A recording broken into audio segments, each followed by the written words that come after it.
گزاریں کیسے زندگی، آؤ علماء سے پوچھ لیں، آئے جو مشکل پیش کوئی، آؤ علماء سے پوچھ لیں۔ الحمدللہ رب العالمین والصلاة والسلام علی سید المرسلین، اما بعد فاعوذ باللہ من الشیطان الرجیم، بسم اللہ الرحمن الرحیم۔ الصلاة والسلام علیک یا رسول اللہ، الصلاة والسلام علیک یا حبیب اللہ، الصلاة والسلام علیک یا نبی اللہ، وعلی آلک واصحابک یا نور اللہ۔ پیارے اور محترم اسلامی بھائیوں، دارالافتاء اہل سنت سلسلے میں مرحبا کہتے ہیں۔ آپ کی جانب سے پوچھے جانے والے سوالات کے شرعی جوابات عطا فرمانے کے لیے دارالافتاء اہل سنت کے مفتی صاحب ہمارے ساتھ موجود ہیں۔ آپ کالز کے ذریعے، میسیج کے ذریعے، واٹس ایپ کے ذریعے ہم سے رابطہ کر سکتے ہیں۔ انشاءاللہ ممکن ہوا تو آپ کا سوال بھی سلسلے میں شامل کر لیا جائے گا۔ درود پاک کی فضیلت سنتے ہیں۔ چنانچہ امیر اہل سنت دامت برکاتہم العالیہ اپنے رسالے ضیاء درود و سلام کے صفحہ نمبر 5 پر حدیث پاک نقل فرماتے ہیں۔ نبی کریم صلی اللہ تعالی علیہ وآلہ وسلم نے ارشاد فرمایا، مجھ پر درود پاک کی کثرت کرو، بے شک تمہارا مجھ پر درود پاک پڑھنا تمہارے لیے پاکیزگی کا باعث ہے۔ صلو علی الحبیب صلی اللہ تعالی علی محمد صلی اللہ تعالی علیہ وآلہ وسلم۔ کالز کچھ ہمارے پاس آ چکی ہیں، پہلی کال سلسلے میں شامل کرتے ہیں۔ جی چلائیے۔ ہند کے شہر بنارس سے عرض کر رہا ہوں۔ میرا دارالافتاء اہل سنت کی بارگاہ میں یہ سوال ہے کہ روزے کی حالت میں اگر تھوک زیادہ آ رہا ہے اور اس کو نگل دیا جائے تو کیا اس سے روزہ ٹوٹ جاتا ہے؟ یہ لعاب آ جائے، تھوک آ جائے تو کیا حکم ہوگا؟ الحمدللہ رب العالمین والصلاة والسلام علی سید المرسلین، اما بعد فاعوذ باللہ من الشیطان الرجیم، بسم اللہ الرحمن الرحیم۔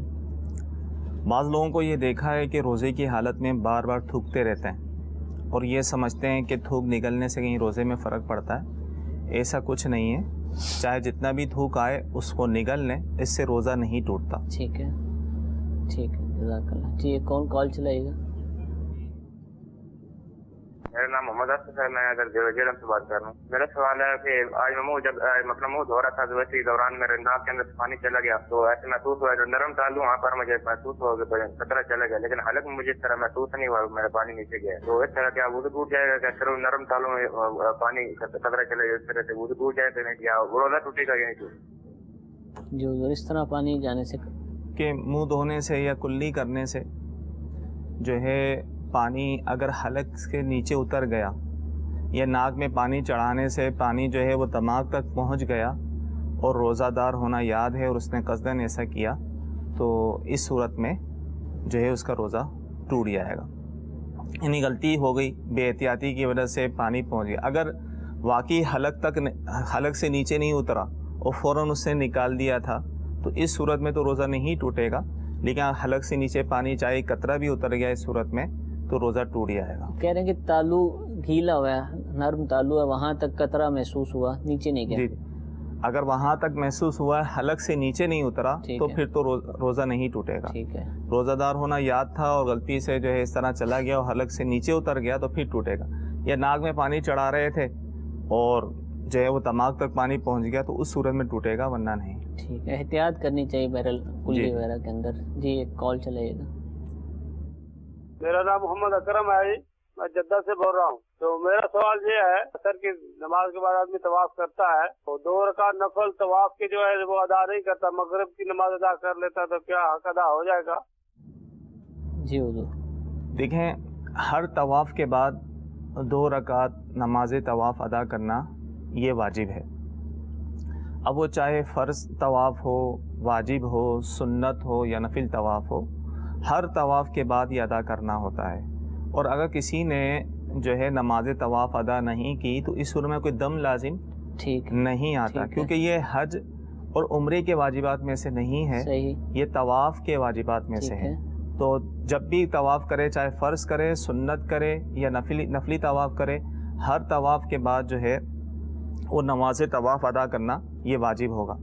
اب اصل تو یہ ہے کہ طواف کے بعد فوراً ہی جو ہے نماز طواف ادا کرنا یہ سنت ہے، ٹھیک ہے، بلا وجہ تاخیر کرنا یہ مکروہ ہوتا ہے۔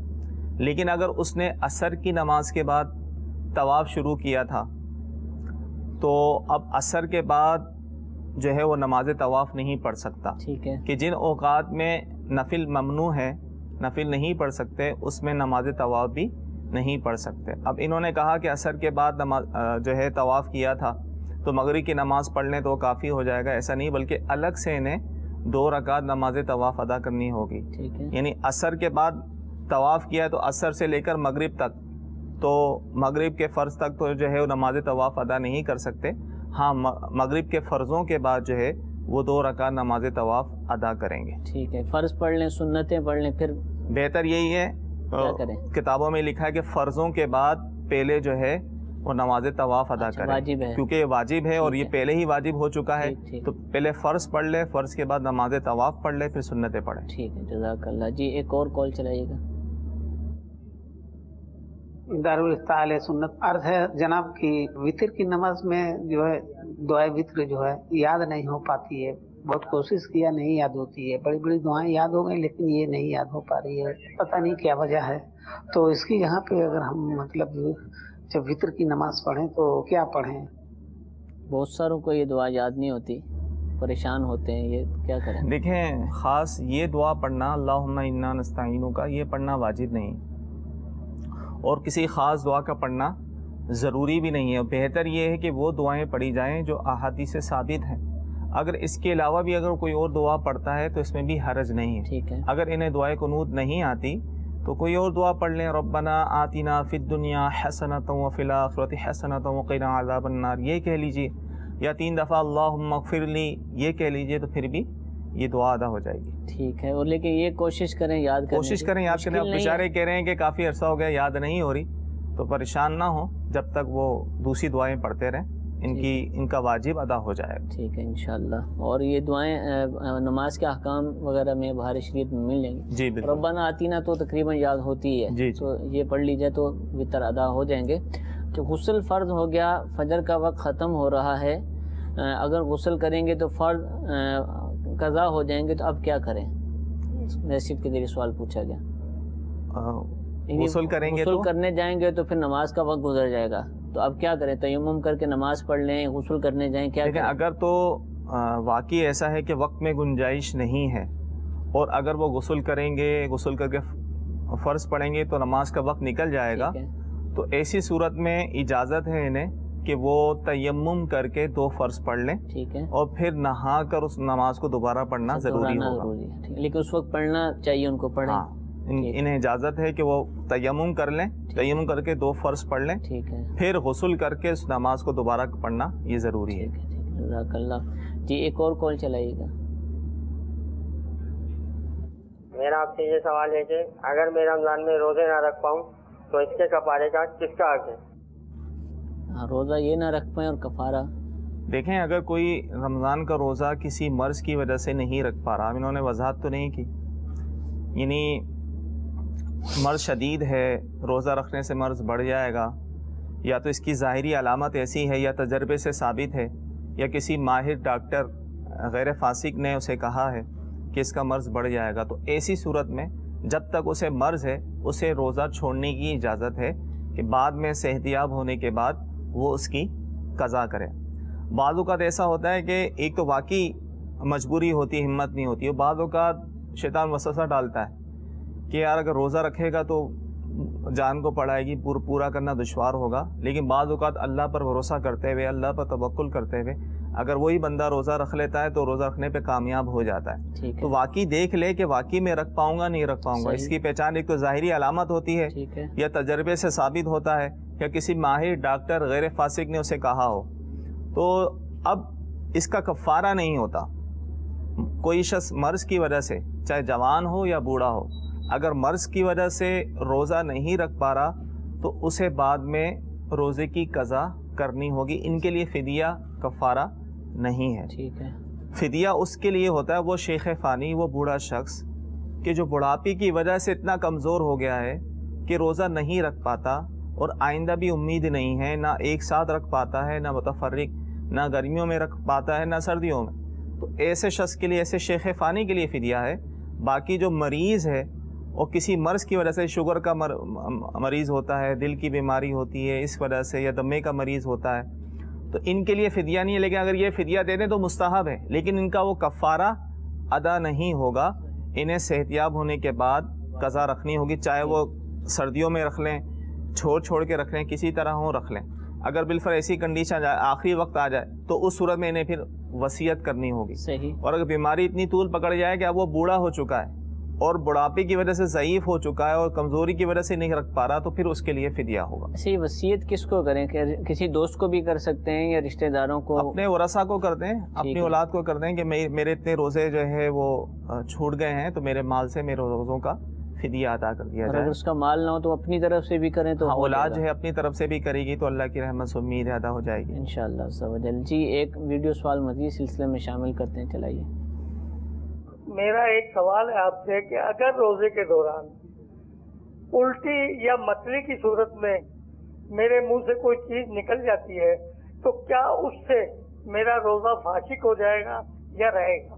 میں چلتے چلتے گر جاتا ہوں اور گرنے میں میرے جسم سے خون بہ جاتا ہے اور اس خون کے دوران میں بے ہوش ہو جاتا ہوں، اور ڈاکٹر کے پاس میرے کو جانے کے بعد میری بے ہوشی میں کیا وہ ڈاکٹر مجھے سوئی انجیکشن لگا سکتا ہے یا نہیں؟ دو سوال پوچھے، ایک قے کا اور ایک قے کا، پھر بے ہوشی، پھر انجیکشن. جی جی. دیکھیں بعض اوقات روزے میں قے ہو جاتی ہے اور لوگ یہ سمجھتے ہیں اگر خود بخود بھی قے ہو جائے تو روزہ ٹوٹ جاتا ہے، حالانکہ ایسا نہیں ہے. ٹھیک ہے.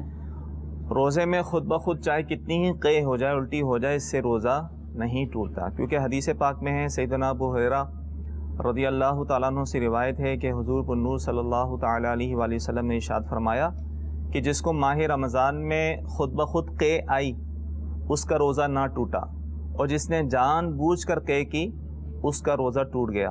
اور ایک اور مقام پر ارشاد فرمایا کہ جس کو خود بخود قے آئی اس پر قضا نہیں، اور جس نے جان بوجھ کر قے کی وہ روزے کی جو ہے وہ قضا کرے. تو پتہ چلا کہ خود بخود قے آنے سے، اور عمومی طور پہ جو ہوتی ہے وہ متلی کی وجہ سے، طبیعت کے تقاضے کے تحت وہ قے آ جاتی ہے، تو چاہے کتنی ہی قے آئے خود بخود، کتابوں میں لکھا ہے بالٹی کیوں نہ بھر جائے، تو اس صورت میں جو ہے وہ روزہ نہیں ٹوٹے گا. روزہ اسی صورت میں ٹوٹے گا کہ جب وہ جان بوجھ کر قے کرے، یعنی منہ میں انگلی ڈال کے وہ قے کر رہا ہے، الٹی کر رہا ہے، تو جان بوجھ کر قے کرنے سے بھی روزہ جب ٹوٹے گا جب منہ بھر کر ہو. منہ بھر کر اس کو کہتے ہیں جس کو بلا تکلف روک نہ سکیں، آگے نکل گئی بس اب اس کو روک نہیں سکتے. اور اس قے میں جو ہے کھانا، سفرہ یعنی کڑوا پانی یا خون وغیرہ نکلے تو اس صورت میں جو ہے وہ روزہ ٹوٹے گا، جبکہ جان بوجھ کر ہو. تو خود بخود جتنی بھی قے آئے تو اس سے روزہ نہیں ٹوٹتا. ہاں اگر خود بخود منہ بھر کر قے آئی ہے تو اسی صورت میں روزہ تو نہیں ٹوٹے گا، لیکن منہ میں سے وہ چنے کے برابر کچھ چیز دوبارہ اندر لے گیا تو اس صورت میں روزہ ٹوٹ جائے گا. اگر چنے سے کم ہے تو نہیں ٹوٹے گا. ایک تو یہ کہ بے ہوش ہو گیا، دیکھیں خود بخود اگر بے ہوش ہو گیا تو بے ہوشی سے بھی روزہ نہیں ٹوٹتا، چاہے وہ بے ہوشی کتنی طویل ہو جائے، پورا روزہ مطلب مغرب تک ہی وہ بے ہوش رہے، اس کے روزے میں فرق نہیں پڑے گا. ایک ہوتا ہے مصنوعی طور پر بے ہوش کرنا، تو اگر مصنوعی طور پر انجیکشن کے ذریعے بے ہوش کیا تو اس سے بھی روزہ نہیں ٹوٹتا. ہاں اگر سلنڈر کے ذریعے، آکسیجن کے ذریعے، ناک یا منہ کے ذریعے آکسیجن اندر ڈالی ہے اس وجہ سے جو بے ہوش کیا تو پھر ٹوٹے گا. رہا تعلق انجیکشن کا، تو چاہے وہ رگ میں لگایا جائے انجیکشن یا گوشت میں لگایا جائے تو اس سے روزہ نہیں ٹوٹتا.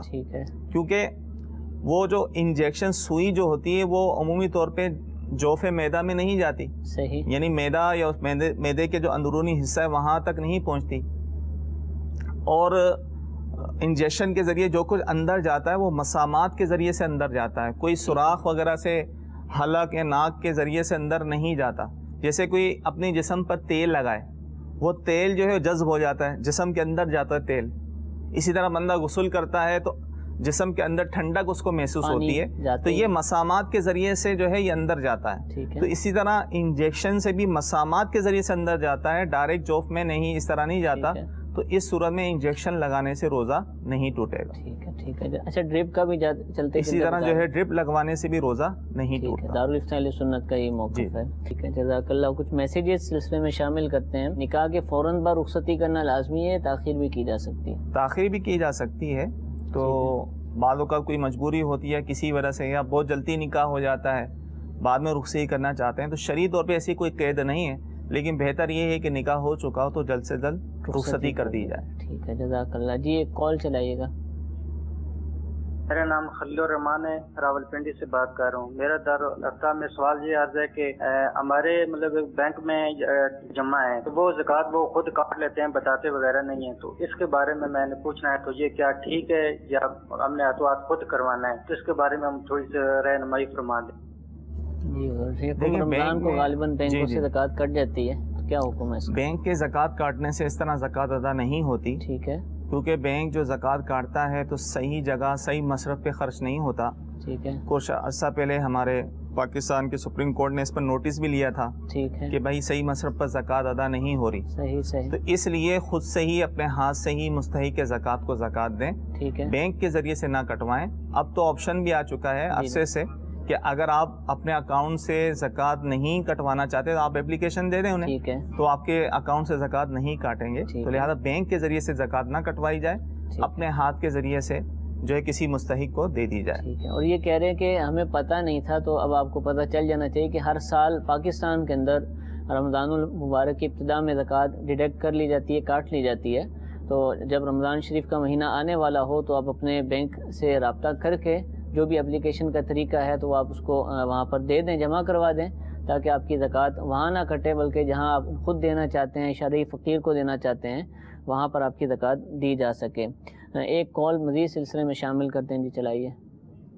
میرا سوال یہ ہے کہ امام اگر قرات چالو ہو گیا ہے اور ایک رکعت نماز ہو گئی ہے یا تو الحمد شریف چالو کر چکے ہیں، تو کیا میں نیت باندھ کے ثنا پڑھ سکتا ہوں؟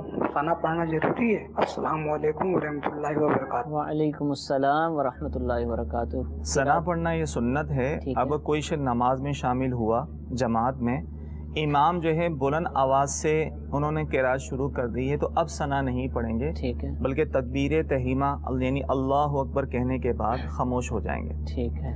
اگر کوئی ان کی رکعت چھوٹی ہے تو بعد میں جب امام کے سلام پھیرنے کے بعد جب اپنی نماز پڑھنے کے لیے کھڑے ہوں گے تو اس میں ثنا پڑھیں گے. ٹھیک ہے. اور اگر یہ نماز میں شامل ہوئے تو امام بلند آواز سے قرات نہیں کر رہا، جیسے فرضوں کی تیسری چوتھی رکعت میں شامل ہوا یا ظہر و عصر کی کسی بھی رکعت میں شامل ہوا، تو جس رکعت میں شامل ہوا تو وہ ثنا اس رکعت میں وہ پڑھے گا. اچھا تیسری چوتھی رکعت میں بھی پڑھے گا؟ جی جیسے شامل ہوا تو وہ ثنا پڑھے گا. پھر جو جب اس نے پہلے ثنا پڑھ لی، جب اپنی پڑھنے کے لیے جب کھڑا ہوگا تو اس میں ثنا پڑھنے کی اس کو حاجت، اس میں چھوڑ دیتا ہے اور بعد میں پڑھتا ہے تو بعد میں اسے پڑھنی پڑے گی. ٹھیک ہے جزاک اللہ. 4 رکعت سنت مؤکدہ اور غیر مؤکدہ، ان میں کیا فرق ہے دونوں میں پڑھنے کے اندر؟ دیکھیں پڑھنے کے اندر جو ہے یہ ہے کہ سنت مؤکدہ میں جب 2 رکعت پڑھ کے جب ہم بیٹھتے ہیں، التحیات جو ہے عبدہ و رسولہ تک پڑھ کے کھڑے ہو جاتے ہیں، اس میں درود شریف و دعا نہیں پڑھتے.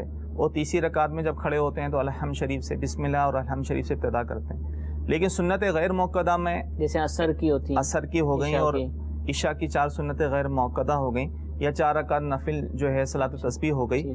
اس میں یہ طریقہ ہے کہ جب 2 رکعت پڑھ کے بیٹھیں، التحیات پوری پڑھیں، اس میں درود شریف بھی پڑھیں، دعا بھی پڑھیں. اب تیسری رکعت کے لیے کھڑے ہوں تو اس میں ثنا بھی پڑھیں. اب کسی نے ایسا نہ کیا نماز ہو جائے گی، لیکن مستحب طریقہ یہی ہے کہ وہ پوری التحیات پڑھے، درود شریف دعا بھی پڑھے، اور جب تیسری رکعت کے لیے کھڑا ہو جائے تو اس میں ثنا پڑھے.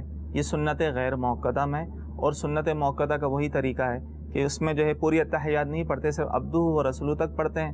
پھر جب تیسری رکعت کے لیے کھڑے ہوتے ہیں تو بسم اللہ اور الحمد شریف سے جو ہے وہ شروع کرتے ہیں. ٹھیک ہے جزاک اللہ. سوال ایک اور میسج کے ذریعے پوچھا گیا کہ وضو کرنے کے دوران کلی کرتے ہوئے خون میں اگر خون آ جائے منہ کے اندر تو کیا نئے سرے سے وضو شروع کریں گے یا کنٹینیو؟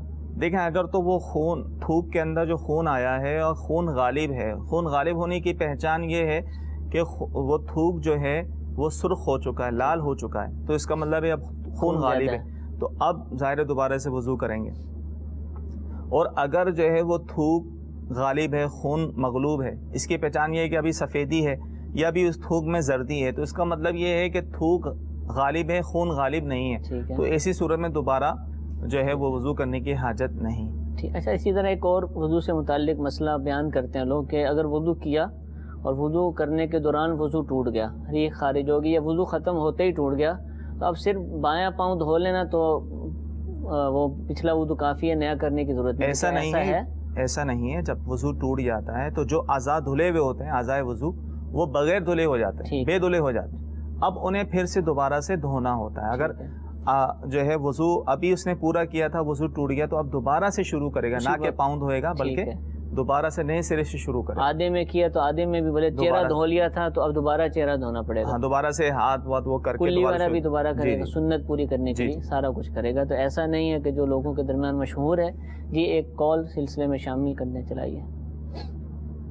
حالانکہ جس وقت ہم وضو کرتے ہیں تو وضو میں جب کلی کرتے ہیں، کلی کرنے کے بعد ہم جب وضو سے فارغ ہو جاتے ہیں، اس کے بعد ہم جب نماز کے لیے کھڑے ہوتے ہیں، وسوسہ ذہن میں آتا ہے کہ وضو کے جو قطرات ہیں جو پانی کے وہ منہ میں موجود ہیں، تو آیا اس صورت میں اس سے نگل لیں تو اس سے کیا وضو ٹوٹے گا تو نہیں؟ دیکھیں، کلی کرنے کے بعد منہ میں تری باقی رہتی ہے، تو وہ تری نگلنے سے جو ہے یہ روزہ نہیں ٹوٹتا. ٹھیک ہے، یعنی ان کو جو وسوسہ آ رہا ہے، وضو کیا، نماز میں شامل ہوگا، منہ میں تری محسوس ہو رہی ہے، تو اس کے نگلنے سے جو ہے روزہ نہیں ٹوٹے گا. ٹھیک ہے جی، ایک اور کال چلائیے. حضرت سوال یہ تھا کہ بزرگ ہے میری والدہ، کافی عمر کی، تقریباً 55-60 سال عمر، شوگر بھی انہیں، تو روزے وہ نہیں رکھ پا رہی ہیں، تو کیا ان کا فدیہ کتنا دیا جائے گا؟ 55-60 سال عمر بتائیے. اور شوگر بھی ہے. شوگر بھی ہے. اب یہ شوگر کی وجہ سے نہیں رکھ پا رہی تو ان کا فدیہ نہیں ہے. اچھا ٹھیک ہے، بلکہ ان کو قضا کرنی ہوگی، انتظار کریں گے یہ. ہاں، بعض اوقات تو شوگر کا مریض ہمارے معاشرے میں رکھتے ہیں لوگ، عام طور پہ روزہ رکھتے ہیں. ٹھیک ہے. اب یہ متفرق طور یعنی کنٹینیو نہیں، لگاتار نہیں رکھ پا رہی تو چھوڑ کے رکھ لیں. ٹھیک ہے. گرمیوں میں نہیں رکھ پا رہی، سردیوں میں رکھ لیں. یعنی بیماری کی وجہ سے اگر یہ نہیں رکھ پا رہی تو ان کا فدیہ نہیں ہے، بلکہ ان کو صحت یاب ہونے کے بعد جس طریقے سے بھی تھوڑا تھوڑا کر کے قضا انہیں کرنی ہوگی.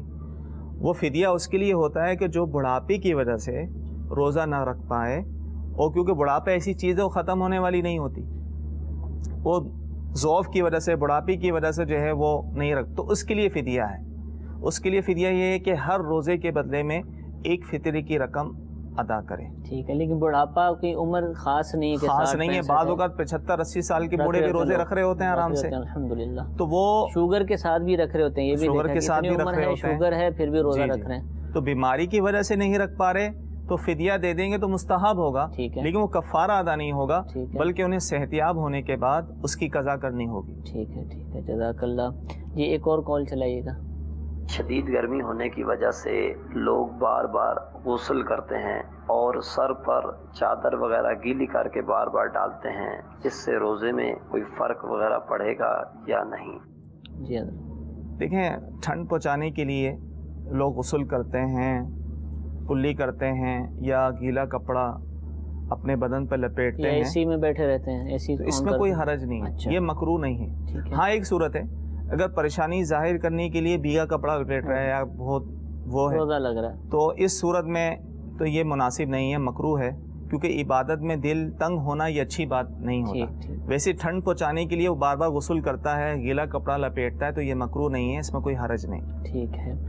اسلامی بہنوں کے جو مخصوص ایام آتے ہیں، ان میں جو روزے رہ گئے، کیا ان کی قضا کرنی ہوگی یا معاف ہے؟ نہیں، وہ نمازیں معاف ہوتی ہیں ان دنوں کی، لیکن روزے جو رہ گئے وہ بعد میں قضا کرنے ہوتے ہیں. ٹھیک ہے، جزاک اللہ. جی ایک کال چلائے گا.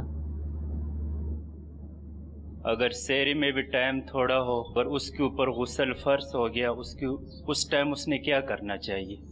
کھانا کھائے گا یا غسل کرے گا، سحری کرے گا، کیا ہوگا؟ دیکھیں، ایسی صورت میں تو وہ غسل کر لے. بہتر تو یہی ہے کہ رمضان میں اگر ایسی کیفیت ہو گئی ہے تو سحری کا ٹائم ختم ہونے سے پہلے جو ہے وہ غسل کر لے کہ روزے کا ہر حصہ ہی اس کا جنابت سے خالی رہے. لیکن اگر وہ نہاتا ہے تو اس صورت میں سحری کا وقت ختم ہو جاتا ہے، تو اسے چاہیے کہ وہ وضو کر لے، کہ ایسے شخص کے لیے وضو کرنا، کھانے پینے کے لیے وضو کرنا سنت ہے. کہ بخاری مسلم شریف کی حدیث ہے کہ عائشہ صدیقہ رضی اللہ تعالیٰ عنہ سے مروی ہے کہ پیارے آقا صلی اللہ تعالیٰ علیہ وآلہ وسلم جب ایسی حالت میں ہوتے اور کھانے یا سونے کا ارادہ فرماتے تو آپ نماز کا سا وضو فرماتے ہیں جس طرح نماز کے لیے وضو کرتے ہیں، تو بہتر یہ پورا اس طرح کا وضو کر لے یا پھر کلی وغیرہ کر لے. اگر ویسے بھی کھا لے گا تو گناہ نہیں ہے، لیکن ویسے ہی کھا لینا بغیر کلی وغیرہ کیے کھا لینا تو یہ جو ہے ممنوع ہے، اور اس سے جو ہے وہ تنگ دستی آتی ہے، یعنی یہ چیز محتاجی کو لے کر آتا ہے. تو بہتر یہ ہے کہ اول تو کوشش کرے کہ پہلے نہا لے، اگر وقت قلیل ہے تو وہ وضو کر لے، سنت ہے، یا پھر کلی وغیرہ کر لے اس کے بعد کھا لے. البتہ روزے میں اس کا کوئی فرق نہیں پڑے گا، لیکن اگر نہانے میں اتنی تاخیر کی کہ دن نکل آیا، یہ سورج نکل آیا، نماز قضا ہو گئی، تو اس صورت میں تو رمضان کے علاوہ بھی گناہ ہے، اور رمضان میں تو اور زیادہ گناہ ہوگا. ٹھیک ہے جزاک اللہ. جی ایک اور کال چلائیے. محمد یوسف اتاری ملتان شریف مدینہ الاولیاء سے عرض کر رہا ہوں. مفتی صاحب کی بارگاہ میں یہ عرض ہے کہ روزے کی حالت میں آنکھ، کان اور ناک کے اندر ڈراپ ڈالنے سے روزہ ٹوٹ جاتا ہے یا نہیں؟ یہ فکس سوال ہے، ہر سلسلے میں آتا ہے، شوگر کا سوال اور یہ سوال. جی دیکھیں، آنکھ میں دوا ڈالنے سے روزہ ٹوٹ جاتا ہے، جدید تحقیق یہی ہے. ٹھیک ہے، آنکھ میں دوا ڈالیں گے روزہ ٹوٹ جائے گا. کان کا معاملہ یہ ہے کہ کان کا پردہ اگر سلامت ہو تو پھر کان میں دوا ڈالنے سے روزہ نہیں ٹوٹتا.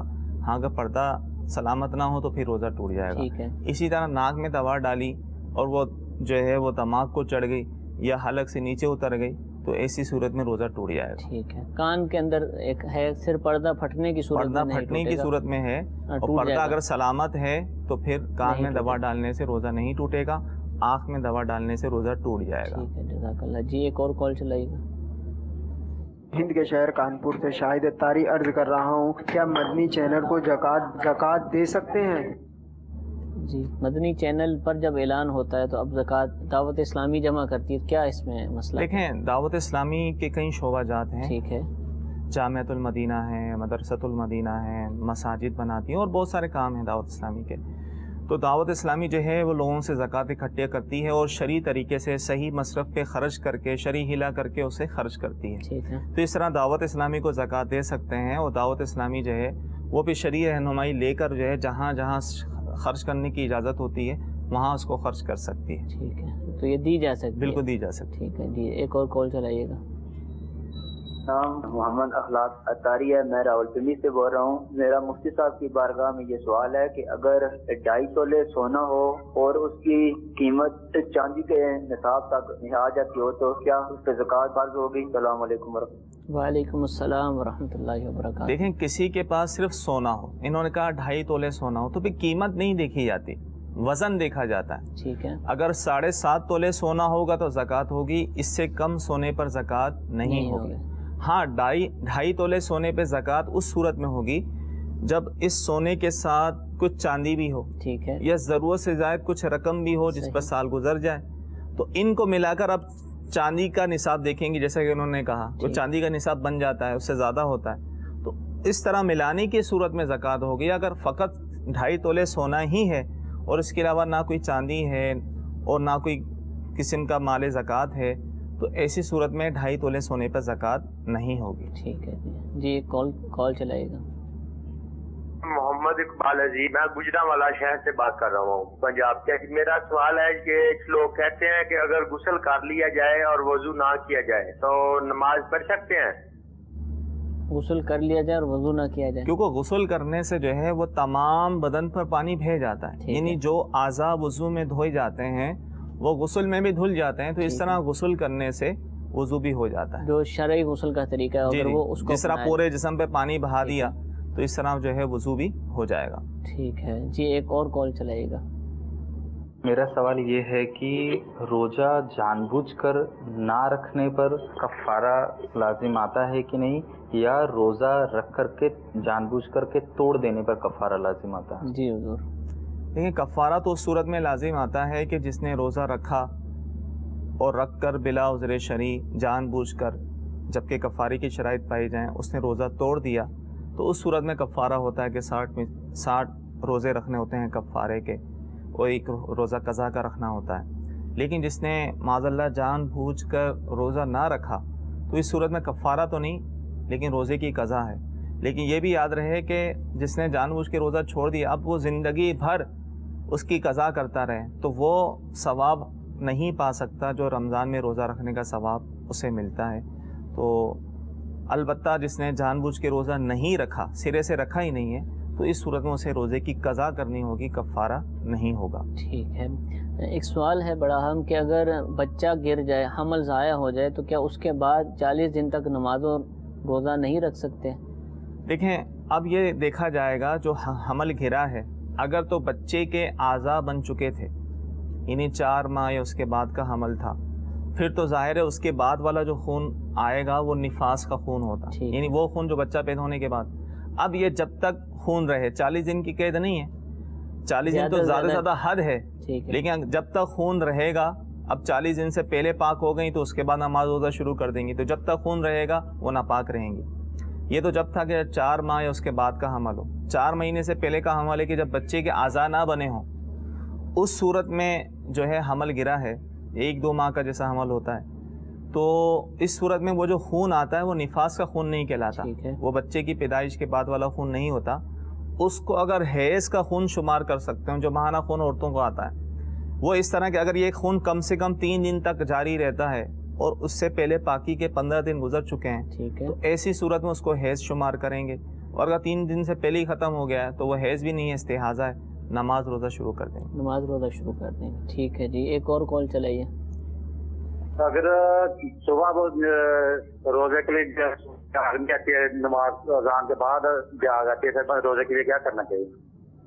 اذان ہو چکی ہے، اب آنکھ کھلی، تو اب روزے کا کیا حکم؟ اب روزے کا کیا کرنا ہے، نیت کرنی ہے، اور تو کچھ کھانا پینا نہیں ہے، کیونکہ عمومی طور پہ جب اذان ہوتی ہے تو فجر کا وقت شروع ہونے کے بعد ہی ہوتی ہے، اور جب سحری کا ٹائم ختم، یعنی فجر کا وقت شروع ہوتا ہے تو سحری کا ٹائم ختم ہو جاتا ہے، تو اب جو ہے وہ کھا پی نہیں سکتے، تو اب جو ہے انہیں فقط نیت ہی کرنی ہوگی، نیت کر کے روزہ رکھیں. روزہ رکھیں. ٹھیک ہے.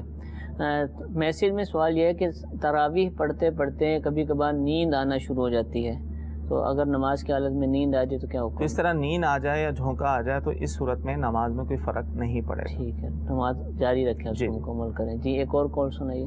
میرا دارالرفتہ اہل سنت سے یہ سوال ہے کہ 40واں ہو جاتا ہے کیا رمضان شریف میں؟ بجائے گرم ارشاد فرما دیجئے، رہنمائی فرما دیجئے. جی 40ویں پہ ختم دلانا ہوتا ہے، اتنے لوگ بلانے ہوتے ہیں، محفل کرنی ہوتی ہے، تو روزے کے حالت میں کیسے ہوگا؟ 40واں 10واں 20واں یہ تو ایصال ثواب کے ذرائع ہیں نا، اصل مقصود تو ایصال ثواب ہے، تو رمضان مبارک میں بالکل ہو سکتا ہے، 40واں ہو سکتا ہے، ثواب بھی زیادہ ملے گا.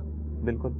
تو اب اس میں افطاری کروا دیں، افطاری کروا دیں یا ویسے ہی دن میں ہی بلا دیں. اصل تو قرآن خوانی کروانی ہے، وہ کروا دیں، لازم نہیں ہے. کھانا پینا تو ویسے بھی لازم نہیں ہے، اگر کروانا ہے تو ٹھیک ہے، افطاری میں بلوا لیں یا کھانے میں بلوا لیں، اصل مقصود ایصال ثواب ہی ہو.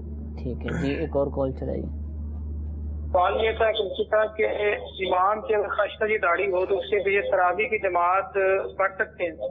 جی عام طور پر تو امام ایسے نہیں ہوتے، لیکن تراویح میں ایسے حفاظ آ جاتے ہیں کہ داڑھی مکمل نہیں ہوتی ان کی. کہ دیکھیں داڑھی جو ہے 1 مٹھی 4 انگل داڑھی رکھنا یہ واجب ہے. ٹھیک ہے. اس سے کوئی شخص کٹاتا ہے، کم گھٹاتا ہے، تو ایسی صورت میں وہ فاسق ہے، اور فاسق شخص کو امامت کے لیے کھڑا کرنا اس کی تعظیم ہے، اور فاسق کی تعظیم جائز نہیں. تو لہذا ایسا امام، ایسا شخص جو داڑھی کٹاتا ہو، خشخشی داڑھی رکھتا ہو، حد شرع سے کم رکھتا ہو، تو اس کے پیچھے نماز پڑھنا یہ مکروہ تحریمی ہے، یعنی پڑھ لی تو گناہ ہے اور لٹانا واجب ہوگا. ٹھیک ہے. اعتکاف میں اگر کوئی بیٹھا ہو تو کیا وہ دوسروں سے بات چیت کر سکتا ہے اعتکاف کی حالت؟ ضرورتاً بات چیت کر سکتا ہے، اس میں کوئی حرج نہیں ہے. ایسا نہیں ہے کہ وہ اعتکاف بالکل خاموشی سے گزارا جائے، اچھی باتیں بھی کر سکتا ہے، نیکی باتیں، اور ضرورتاً حاجت تو دنیاوی بات بھی کر سکتا ہے. ٹھیک ہے جی، ایک اور کال چلائیے. میں فلیٹ بک کر رہا ہے اور اس میں یہ تھا کہ 80 لاکھ روپے کی اگر آپ لمسم اماؤنٹ پے کر دیں گے تو آپ کو 60 لاکھ روپے دینے پڑیں گے، یعنی 20% اس میں ڈسکاؤنٹ دے دیا انہوں نے. اب اس چیز کو ان کو اماؤنٹ دیے ہوئے ہمیں 1 سال گزر گیا ہے اور ابھی فلیٹ کی صرف بنیادیں رکھی گئی ہیں، فلیٹ ریڈی نہیں ہے. ٹھیک ہے، تو وہ 3 سال کا پروجیکٹ ہے، 3 سال کے بعد وہ ہمیں بھر دیں گے. اچھا وہ گھر ہمیں رہائش کے لیے ہی چاہیے، تو آیا ہمیں وہ جو ہم نے اس کو 60 لاکھ روپے دیے ہیں تو وہ ہمیں اس پہ زکوٰۃ دینی ہوگی یا نہیں دینی ہوگی؟ بکنگ کروائیے، بکنگ کروائیے اور رہائش کے لیے کروائیے. 60 لاکھ دے چکے ہیں تو ایسی صورت میں اس پر زکوٰۃ نہیں ہوگی. ٹھیک ہے، زکوٰۃ نہیں ہوگی. کچھ میسیجز ہم سلسلے میں شامل کرتے ہیں. زکوٰۃ کس کو دے سکتے ہیں؟ افضل کیا ہے؟ قریبی رشتہ دار، مستحق کو، یا پھر کسی مدرسے وغیرہ میں دینا افضل ہے؟ کیا ہے؟ لیکن بہتر تو یہ ہے کہ قریبی رشتہ دار کو دیا جائے.